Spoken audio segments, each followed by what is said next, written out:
भगवान की अत्यंत कृपा है और अभी मेरी शादी हुई है। पिछले महीने में आया था आपको कार्ड देने के लिए और सारे कामकाज से फ्री होकर सबसे पहले वृंदावन बाके बिहारी जी के दर्शन करके और आपके पास आए हैं आपका आशीर्वाद लेने के लिए। आप दोनों सुखी स्वस्थ रहें, गंगा यमुना की तरह आपका सुहाग रहे, आप सदा सुखी रहें। धन्यवाद गुरुजी। गुरुजी, आपने जैसे मेरे माता पिता को आशीर्वाद दिया था, मैं चाहता हूँ कि आप हम दोनों को आशीर्वाद दें। ऐसे ही मैं आपके चरण छूना चाहता हूँ और मेरी धर्मपत्नी पहली बार आपके पास आई हैं, तो आपकी इजाज़त हो तो हम आपके पास आ सकते हैं? हाँ हाँ, अभी मिलेंगे, आप आराम से बैठो। गुरुजी, समय का बहुत अभाव है, हमारी कैब बाहर खड़ी है, मतलब ठीक पूरे है, दिन आ से। जाओ, आ जाओ, आ जाओ। खुश रहिए, सुखी रहिए, प्रसन्न रहिए, सदा सुहागन रहिए, खुश रहिए। हमेशा माइंड जो है, दिल जो है, पास्ट और फ्यूचर में ही रहता है, प्रेजेंट में चलता ही नहीं है। जितना मर्जी मेडिटेट कर रही हूँ, सब कुछ प्रेजेंट जिसका बेहतर है उसी का फ्यूचर बेहतर है। बेहतर है। यदि आपका वर्तमान बिगड़ा तो आपका भविष्य बिगड़े, क्योंकि नींव क्या है? प्रेजेंट। आप कर क्या रहे हैं? अर्जुन ने यदि वर्तमान में धनुष ना उठाया होता, बाण ना चलाया होता, तो क्या भविष्य में उनकी विजय होती? तो वर्तमान बेहतर होगा तभी तो भविष्य बेहतर होगा, फ्यूचर बेहतर होगा। इसलिए वर्तमान को बेहतर बनाइए। लेकिन वर्तमान तो सही रहता है, सब कुछ सही, पढ़ाई वगैरह सही चल रही है, फिर भी नेगेटिविटी आ जाती है फ्यूचर। नेगेटिविटी आने दो और जाने दो, कोई दिक्कत नहीं। ये संसार क्या है? विचार। हमारे अंदर रोज सैकड़ों विचार रोज आते हैं और सैकड़ों विचार रोज जाते हैं। तो अच्छे विचार आए तो उन्हें रोक लो, बुरे विचार आए जाने दो। मैं जो बाहर का भोजन है वो कैसे छोड़ूं, क्योंकि लिए मेरी तबीयत खराब हो जाती है। तो बाहर का क्या खाते हैं आप? मछली, मुर्गी, अंडा, बकरा? नहीं, मांस नहीं। हाँ। Burger, pizza. बर्गर पिज्जा क्या है? सड़ी रोटी है। आप भारत के लोग हैं। अरे ये पिज्जा बर्गर बेटा विदेशी भोजन है, वहां तो रोटी बनाने का समय नहीं है, उनसे बनते ही नहीं, तो वो रोटी बनी बनाई रख लेते हैं और उसको 4 दिन बाद तक खाते, सड़ी। हमारे भारत में तो ताजा खाने की परंपरा है। उनके यहाँ मजबूरी है पिज्जा बर्गर चाउमीन खाना।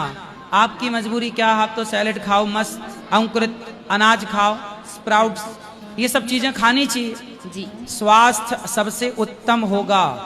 आप आज खाओगी पिज्जा बर्गर ना, तो आप थोड़ा टाइम निकलने दो, पिज्जा की तरह हो जाओगी आप। ऐसे चलना है? नहीं। बीमारियों का घर बनना है? नहीं। अभी आपकी उम्र है, 13। अभी आपकी उम्र है अच्छा खाने पीने की। यदि आप इस उम्र में गलत खान पान करोगी तो इसका परिणाम आपके जवानी और आपके बुढ़ापे में उसका फल रहेगा। इसलिए बेटा खान पान, दूध पिया करो, खूब लस्सी पिया करो, अंकुरित। भारत में हमारा देसी जितना अच्छा खान पान है, ये कोई भारतीय खान पान है क्या? फिर परिवार को छोड़ के आ गया हो गुरुजी। परिवार को छोड़ के आ गए? जी गुरुजी, पूरे त्याग कर आया हो गुरुजी। पत्नी को भी? सबको। पत्नी को क्यों छोड़ दिया? गुरुजी मेरे साथ में ऐसा अत्याचार किए उन्होंने, 1 साल से मैं बहुत सहरा हूँ गुरुजी। क्या अत्याचार? मेरे को लात मार के और सब करते, घर से बाहर निकाला गुरुजी मुझे। बेटियों ने? बेटियों ने और पत्नी ने। तो ऐसा क्या गुनाह किया आपने कि पत्नी? कुछ भी नहीं गुरुजी, मेरी 1 रुपए की मेरी गलती नहीं है। मेरे सामने मेरे पत्नी ने गलत व्यवहार किया सामने वाले के साथ, तो मैंने उसको केवल रोड पे मैंने 2 थप्पड़ मारा। बोलते हुए, गलत बात बोलते हुए देखा? हाँ, वो मेरा दुश्मन था। पत्नी ने उसे मतलब वो हंस हंस के मतलब रात को 10 बजे जाके मिलती थी, उससे बात करती थी और मिलती थी। कितनी उम्र है पत्नी की? अभी मेरी 61 साल है सर गुरुजी। तो मेरे पत्नी की 55 साल है। तो 55 साल में वो किसी से मिलती थी? मेरे घर के पीछे वाला ही। लेकिन अरे तो भाई देखो, मिलने के कई तरीके हो सकते हैं। मैं आपसे भी मिल रहा हूँ, इतनी सारी बहन बेटियां बैठी हैं, सबसे मिल रहा हूँ। हो सकता है आपको गलतफहमी हो गई हो। आपकी पत्नी इस उम्र में थोड़ी ये सब आप जो सोच रहे हैं कि गलत कोई बात हो, ऐसा नहीं हो सकता। मेरा ये प्रश्न है कि मुझे ये बताओ कि भक्ति क्या है और हमें अपने डेली यूज में कैसे करनी चाहिए? सेवा ही भक्ति है। जहाँ हो आप, डॉक्टर हो तो मरीजों की सेवा करो, बिजनेसमैन हो तो आप जो काम कर रहे ईमानदारी से सेवा के भाव से करो। ये दास अनिरुद्ध सेवा करता है। माता बेटा हो तो माँ बाप की सेवा करो, पत्नी हो तो पति की सेवा करो। समाज की सेवा भर भाव, समाज की सेवा भगवान के भाव से करना चाहिए। किस रूप में? ये भगवान है और हम भगवान की सेवा, ये सेवा ही भक्ति है। राधे राधे। राधे राधे गुरुजी।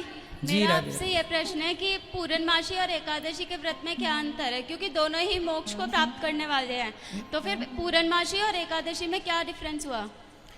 एकादशी सर्वश्रेष्ठ व्रत है, पूर्णमासी भी व्रत है, पर पूर्णिमा सब लोग, कुछ लोग करते हैं कुछ नहीं, पर एकादशी तो वैष्णवों के लिए, धरती में प्राणी मात्र के लिए एकादशी करना अनिवार्य है। एक एकादशी का व्रत ही एक ऐसा व्रत है, पूर्णिमा आप करो ना करो आपकी मर्जी है, पर एकादशी का नियम ये है कि एकादशी करोगे तो पुण्य मिलेगा, यदि कोई नहीं करता तो पाप लगता है।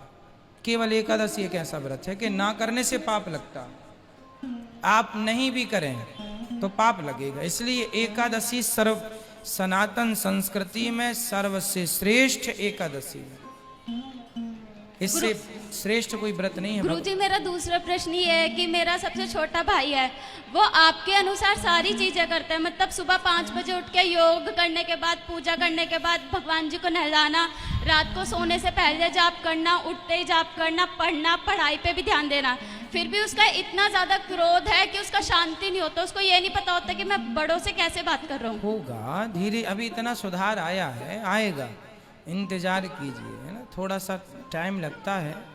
जो चीज़ें बहुत समय से बनी हैं उनको जल्दी कैसे ख़त्म कर सकते हैं, लगता है टाइम, पर होगा ज़रूर। सत्संग हमेशा बदलाव लाने वाली दवाई है, लाएगी, थोड़ा सा टाइम लगता है। और गुरुजी मेरा एक और क्वेश्चन है कि जैसे जब 13वीं होती है तो 13वीं पे सब भोज खिलाते हैं, उस पे ये मान्यता है कि उस भोज जो लोग ग्रहण करते हैं उसमें थोड़ा सा अपना टूक छोड़ दें, कि पूरा साफ नहीं करते, क्या ये सत्य है? सत्य है, सत्य। तो क्यों? गुरुजी क्योंकि झूठन छोड़ना, क्या मतलब जो लोग मर गए उनको मरने के बाद भी क्या झूठन खिलाया जाता है? बेटा उनके लिए नहीं छोड़ा जाता है, होता क्या है, अब तो देखो जमाना बदल गया बेटा। पहले ना हमेशा पंगत लगा करती थी, तो पंगतों में पत्तल बिछाई जाती थी और मेहमान ब्राह्मण सब पत्तल में खाया करते थे, तो सब लोग ना एक पूड़ी, आधी पूड़ी, एक निवाला, एक कौर छोड़ते थे, इसलिए कि हमारी पत्तल जब फेंकी जाएगी तो उसमें कौआ, कुत्ता, ये जीव जो है उस आदमी के नाम से केवल मनुष्य ही ना खाए, गांव के पशु पक्षी भी खाएं और उसका कल्याण हो, पुण्य सब खाएं, इसलिए थोड़ा थोड़ा सब छोड़ते थे। लेकिन आज का ज़माना बदल गया, पहले पत्तलों का ज़माना था, अब तो थालियां हैं, और थालियां तो धुली जाती हैं, फिर वो अन्न नाली में जाता है, इसलिए आज नहीं छोड़ना। यदि पत्तल में खा रहे हैं, और गांव की परंपरा के अनुसार पत्तल पहले फेंक दिए जाते थे खेत के कोने में, गांव के किनारे घूरा बोलते थे, वहाँ तो वहाँ गांव के कुत्ते, पक्षी, कौआ, उनको पता होता था कि यहाँ पे जाना है, यहाँ खाना मिलेगा, तो वो चले जाते थे। तो गुरुजी क्या उनको अलग से हम साफ खाना, पशु पक्षी इनके नाम से नहीं निकाल सकते थे? बेटा निकाल सकते थे, साफ निकाल सकते थे, पर जो खाने वाला है प्रत्येक व्यक्ति वो ये सोचता था कि मेरे थाली का भी कुछ हिस्सा जाए, तो वो इस भाव से निकालते थे। बाकी घर में हम लोग जो भोजन करते थे उसमें छोड़ने का विधान नहीं है कि हम जूठन छोड़ें, पर 13 में छोड़ने का विधान है कि जरा सा, और वो भी इसलिए कि पशु पक्षी भी खाएं। भाई सामने वाला ना फेंके, ना डाले गौआ को, कुत्ते को, गैया को, तो कम से कम एक सिस्टम बना है कि इसके द्वारा तो उनको मिल ही जाएगा, इसलिए जानते हैं। इसलिए बेटा एक सिक्योरिटी पर्पस है, बाकी कोई भेद नहीं है कि तुम लड़की हो तो तुम्हारे साथ ये व्यवहार, ये लड़का है, ये भेद नहीं है। मैं आपका भाई हूँ, आपके पिता हैं, आपकी माँ है, उनको आपकी फिक्र है कि कहीं आपके साथ कोई अनहोनी ना हो जाए, कोई घटना ना घट जाए, इसलिए सिक्योरिटी पर्पस, और कोई बात नहीं। आज यहाँ लड़कियों को, सारे देश की 8-10 लड़कियों को, 50-100 लड़कियों को रख लिया जाए, तो आप जानते हैं कि लड़कियों को रखना, लड़कों को रखना ठीक है कि चलो लड़के हैं, लड़कियों की बहुत बड़ी जिम्मेदारी होती है। Subscribe to the channel because it's free. I come up with new videos every Tuesday.